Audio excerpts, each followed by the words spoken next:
토요일 아침은 원래라면 가족이 가장 늦잠을 잘 수 있고 아이가 뛰놀며 한가롭게 시작해야 하는 시간이다. 하지만 내 집의 토요일은 늘 똑같은 방식으로 시작된다. 아직 눈도 제대로 뜨지 못한 채 울려대는 전화벨. 발신자를 확인하지 않아도 이미 알 수 있다. 시어머니였다. 화면에는 어머니라는 글자가 뜨고 통화 버튼을 누르는 순간 들려오는 건 언제나 같은 말이었다. 뭐 해놨다. 밥 먹으러 와라. 단순한 초대의 말 같지만 이 말은 우리 집에서는 암묵적인 명령이었다. 처음에는 감사한 마음도 있었다. 맞벌이 부부이다 보니 평일 저녁은 늘 간단한 반찬과 배달 음식으로 때우는 날이 많았다. 그런 상황에서 누군가 밥을 해놓고 기다려준다면 그것만으로도 덜 피곤할 것 같았다. 그러나 문제는 그 빈도가 매주 어김없이 한 번도 빠짐없이 반복된다는 점이었다. 토요일마다 들려오는 그 목소리에 우리 집은 늘 들썩였고 주말의 계획은 아무리 세워도 하루아침에 무너졌다. 일요일은 이미 아이 일정으로 빼곡하다. 학원이나 교회 혹은 체험 수업 같은 것들이 줄줄이 이어져 가족이 온전히 붙어 있을 수 없다. 그러다 보니 토요일 하루가 우리 세 식구가 마음껏 쉬거나 함께 시간을 보낼 수 있는 유일한 날이다. 그런데 그 하루가 늘 시댁으로 흘러가 버린다. 처음에는 그냥 밥 한 끼 하고 오는 거니까 별일 아니라고 여겼다. 하지만 실제로 다녀오면 다르다. 점심을 먹고 식사 후엔 거실에 모여 TV를 보고 낮잠을 자고 다시 일어나 간식을 먹고 저녁까지 먹고 오다 보면 어느새 하루가 끝나 있었다. 우리 집에서의 토요일은 시댁을 다녀온 날과 그렇지 않은 날이 완전히 달랐다. 시댁을 다녀온 날은 피곤하고 무기력했다. 시간이 아까웠다. 무엇보다 아이와의 시간이 너무 짧았다. 맞벌이라 평일에는 아이가 자는 얼굴을 보고 출근하고 아이가 잠들 무렵에 겨우 집에 들어올 때가 많았다. 그런 아이와 함께 나들이도 가고 싶었고 집에서 같이 장난감 놀이를 하며 웃고 싶기도 했다. 그런데 토요일이 시댁 방문으로 날아가면 아이와의 주말 추억은 늘 사라졌다. 그 아쉬움이 쌓이자 어느 순간부터는 토요일 아침 전화가 공포처럼 느껴지기 시작했다. 더 큰 문제는 나 자신이었다. 아이와 시간을 보내고 싶다는 이유만은 아니었다. 나 역시 나를 위해 쓰고 싶은 시간들이 있었다. 영화 한 편을 보러 가거나 도서관에서 조용히 책을 읽거나 체육관에서 땀을 흘리며 운동을 하고 싶었다.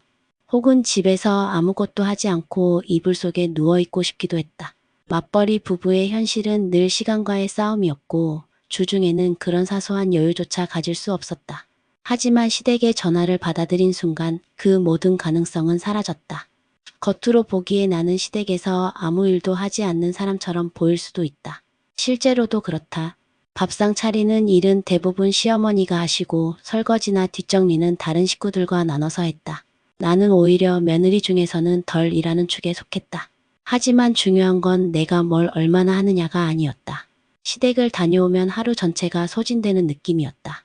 가서 얹혀 밥만 먹고 오는데 왜 이렇게 지쳐서 돌아와야 하는 걸까? 그 질문이 마음속에서 사라지지 않았다. 남편에게 이 사실을 이야기하면 그는 늘 같은 대답을 했다. 엄마가 맛있는 거 해주시는데 당신도 밥 안 해도 되고 당신한테 뭐 시키는 것도 없잖아. 그냥 쉬다 오면 되는 건데 뭐가 그렇게 부담이냐. 그의 말은 늘 합리적인 것처럼 들렸지만 실제 내 마음속의 무게와는 전혀 맞지 않았다. 남편에게 시댁은 원래부터 익숙한 공간이었고 오히려 마음 편한 쉼터 같은 곳이었다. 하지만 나에게는 달랐다. 아무리 맛있는 음식을 먹어도 아무리 내가 덜 움직여도 내 시간은 송두리째 빼앗긴다는 사실이 내겐 더 크게 다가왔다. 주변에 이 얘기를 털어놓으면 대답은 둘 중 하나였다. 어떤 사람은 효도하는 셈 치고 그냥 다녀와라. 부모님이 얼마나 좋아하시겠냐라고 했고 다른 사람은 너무 매주 가는 건 무리다. 내 삶도 있어야지라고 했다. 나는 늘 그 두 의견 사이에서 갈등했다. 효도라는 이름은 늘 무겁고 며느리라는 이름은 늘 희생을 전제로 하는 것 같았다. 하지만 내 안에서는 점점 더 목소리가 커졌다. 나는 내 삶을 살고 싶다. 토요일 하루 그 소중한 시간을 내가 원하는 대로 쓰고 싶다. 이 갈등은 단순히 시댁에 가고 안 가고의 문제가 아니었다. 내 시간의 주인이 누구인가 하는 문제였다. 시댁의 전화벨이 울릴 때마다 나는 선택을 강요받았다. 그리고 그 선택은 항상 나의 삶을 조금씩 잠식했다. 매주 반복되다 보니 이제는 피곤함을 넘어 분노가 차오르기 시작했다. 남편이 아무렇지 않게 받아들이는 그 상황이 나에게는 왜 이토록 큰 짐이 되는지 스스로도 답답했다. 하지만 한 가지는 확실했다. 지금 이대로라면 나는 점점 더 지쳐가고 결국은 무너져 버릴 것 같다는 예감이었다. 남편은 늘 말했다. 엄마가 우리 위해 맛있는 거 해놓고 전화하는데 어떻게 거절하냐. 그건 도리가 아니다. 그 말이 틀린 건 아니었다. 나 역시 부모님의 마음을 생각하면 감사해야 한다는 걸 안다. 하지만 문제는 매주 반복된다는 것이고 나의 시간을 온전히 빼앗긴다는 사실이다. 남편의 입장에서야 시댁은 어린 시절부터 몸에 밴 공간이고 엄마의 밥상은 익숙한 풍경이다. 그러나 나에게는 매주 찾아가야 하는 약속된 구속처럼 느껴졌다. 단순히 식사 자리를 갖는 것이 아니라 내 삶의 주말을 통째로 내놓아야 하는 구조였던 것이다. 그래서 나는 타협점을 제시했다. 한 달에 한 번은 같이 가자. 그리고 명절이나 생신 같은 특별한 일정에는 당연히 참석할 거야. 하지만 매주는 힘들다. 내 말은 합리적이었다고 믿는다. 나는 완전히 거부하겠다고 한 것이 아니었다. 일정한 간격을 두고 중요한 날은 함께하겠다는 최소한의 도리를 분명히 밝혔다.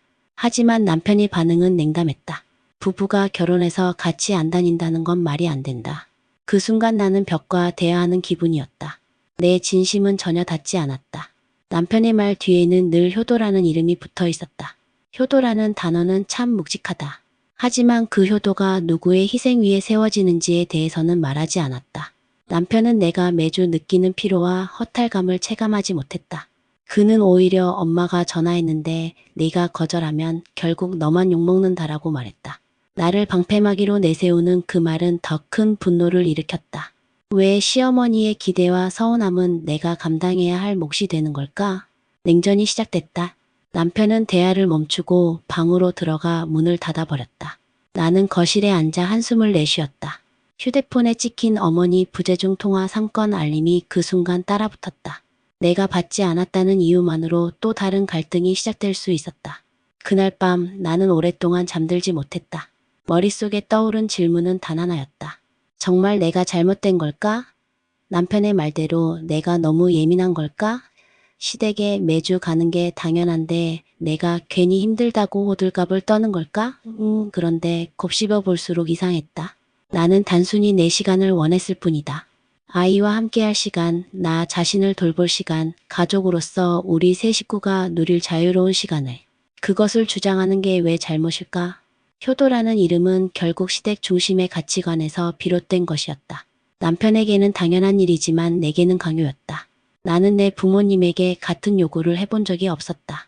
우리 부모님은 오히려 주말에는 푹 쉬어라라며 나를 배려해 주셨다. 하지만 시댁은 달랐다.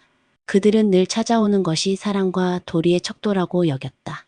그 차이가 우리 부부 사이에 보이지 않는 깊은 골을 만들고 있었다. 나는 결심했다. 이제는 내 시간을 지키겠다고. 욕을 먹더라도 불효자라는 소리를 듣더라도 나의 삶을 온전히 포기하면서까지 시댁의 요구를 따를 수는 없었다. 나는 남편에게 말했다. 당신이 가는 건 막지 않아. 아이도 보고 싶다고 하시면 데리고 가. 하지만 나는 한 달에 한 번만 가겠다. 나머지는 내 시간을 쓰겠다. 그 말에 남편의 표정은 굳어졌고 그는 다시 말했다. 나중에 후회한다. 부모님 건강하실 때 자주 봐야 된다. 그 말이 틀린 것은 아니었다. 그러나 나는 속으로 답했다. 후회는 언젠가 누구나 한다. 하지만 지금 내 삶을 무너뜨리는 방식으로 효도를 할 수는 없어. 효도와 희생은 다르다. 나는 효도를 거부한 게 아니라 내 삶을 온전히 빼앗기는 희생을 거부했을 뿐이었다. 그날 이후 남편은 여전히 방에서 무언의 시위를 하고 있었다. 나는 방문 앞에 서서 한참을 망설였다. 대화를 다시 시도해야 할까 아니면 침묵으로 시간을 두어야 할까? 그러나 한 가지는 분명했다. 이제 나는 더 이상 예전처럼 무조건 토요일 아침 전화를 받고 일어나지는 않을 것이다. 나의 삶을 지키기 위해서, 나의 아이와 나 자신을 위해서 나는 반드시 선을 그어야만 했다. 효도라는 이름으로 내 삶을 갉아먹는 그 순간들, 나는 더 이상 희생하지 않겠다고 다짐했다. 이것이 나의 결혼 생활의 균형을 되찾는 첫걸음일지도 모른다.